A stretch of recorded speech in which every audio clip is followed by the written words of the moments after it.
Hi all welcome to my channel. இன்னைக்கு நம்ம சுவரொட்டியை எப்படி க்ளீன் பண்ணி அது டேஸ்டியான ஃப்ரை பண்ணுறதுன்னு பார்ப்போம் வாங்க.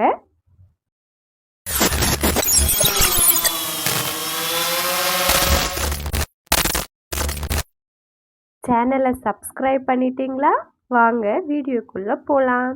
ஃபர்ஸ்ட் சுவரொட்டி எடுத்துக்கோங்க. இந்த மாதிரி தண்ணியில் போட்டு கொஞ்சமாக கல்லுப்பு சேர்த்து ஒரு ஆஃப் பாயில் பண்ணிக்கோங்க. அப்போ தான் அந்த தோல் உரிக்க ஈஸியாக இருக்கும். நம்ம அப்படியே உரித்தோன்னா அது ரொம்ப வரவே வராது, கஷ்டமாக இருக்கும். சும்மா தொட்டாலே அதில் பிளட் வந்துட்டுருக்கும். இங்கே பாருங்கள், வேக வச்சதும் எவ்வளோ ஈஸியாக வருதுன்னு.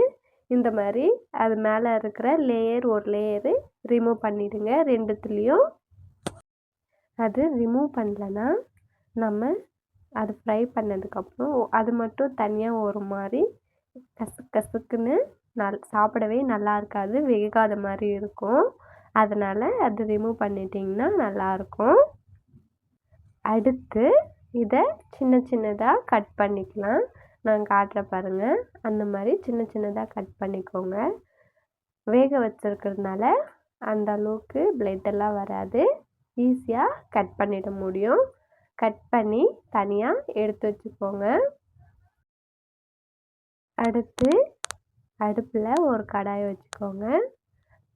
தேவையான அளவுக்கு எண்ணெய் சேர்த்திக்கோங்க. எண்ணெய் சூடானதும் 1/4 ஸ்பூன் அளவுக்கு கடுகு சேர்த்திக்கோங்க. கடுகு பொரிஞ்சதும் உங்களுக்கு காரத்துக்கு ஏற்ற மாதிரி 3 இல்லை 4 வரமிளகா சேர்த்திக்கோங்க. அடுத்து ஒரு மீடியம் சைஸ் வெங்காயம் சின்ன சின்னதாக கட் பண்ணி சேர்த்திக்கோங்க. அது கூடவே கொஞ்சமாக சால்ட் சேர்த்து ஃப்ரை பண்ணிக்கோங்க.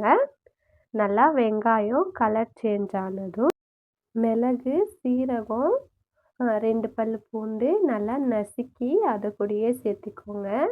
அதுவும் எண்ணெயில் நல்லா ஃப்ரை பண்ணிக்கோங்க. அடுத்து நம்ம கட் பண்ணி எடுத்த சுவரொட்டியும் அது கூடயே சேர்த்து கொஞ்சமாக ஒரு 1/4 ஸ்பூன் அளவுக்கு மஞ்சள்தூள் சேர்த்திக்கோங்க. சேர்த்து நல்லா எண்ணெயிலே ஃப்ரை பண்ணுங்க. இதே மாதிரி ஒரு 5 மினிட்ஸுக்கு நல்லா ஃப்ரை பண்ணிங்கன்னா சுவரொட்டி நல்லா வெந்து வந்துடும். லாஸ்ட்டில் கொத்தமல்லியும் கொஞ்சமாக புதினாவையும் கட் பண்ணி சேர்த்துனிங்கன்னா நம்மளுடைய சுவரொட்டி ஃப்ரை செம்மையாக ரெடி ஆகிடும். யாருக்கெல்லாம் இந்த சுவரொட்டி பிடிக்குமோ அவங்க மறக்காமல் லைக் பண்ணுங்கள். இந்த மாதிரி நிறைய வீடியோ வேணும்னா சேனலை சப்ஸ்கிரைப் பண்ணிக்கோங்க. தேங்க்ஸ் ஃபார் வாட்சிங். நெக்ஸ்ட் வீடியோவில் சந்திப்போம்.